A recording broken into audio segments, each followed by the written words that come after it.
তোমরা হয়তো সকলেই জানো যে রথের দিন থেকে যে শ্রীরামপুরে মেলা শুরু হয়, সেই মেলা 1 মাস ধরে চলে। আর আজ হচ্ছে সেই শেষ, মানে আজকের দিনে এসে 1 মাসটা পূর্ণ হলো। বাড়ির সামনে মেলা তো কি হয়েছে, যার যত দূরে বাড়ি তারা দূর দূর থেকে চলে আসে, কিন্তু যাদের সামনে বাড়ি তারা কিন্তু 14 বার ধরে যেতে পারে না। যাই হোক, আমি কিন্তু এতদিন পর, মানে 1 মাস ধরে মেলা চলছে, তার মধ্যে আমি ভালোভাবে, মানে কোনো দিনই মেলাতে সেরকমভাবে ঢুকিনি, বাট আজ হচ্ছে মেলায় ঘুরতে বেরিয়েছিলাম, মানে একটু মেলার দিকে গেছিলাম, লাস্ট দিন যেহেতু ছিল।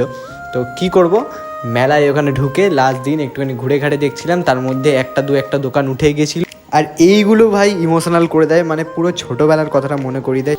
যাই হোক, মেলায় ঢুকতে না ঢুকতেই একজনের সাথে দেখা হয়ে যায়, তাকে বলাতেই সে একটা পাস জোগাড় করে দেয় এবং সেই পাসের সাহায্য নিয়ে আমরা উঠি নাগরদোলনাটাতে।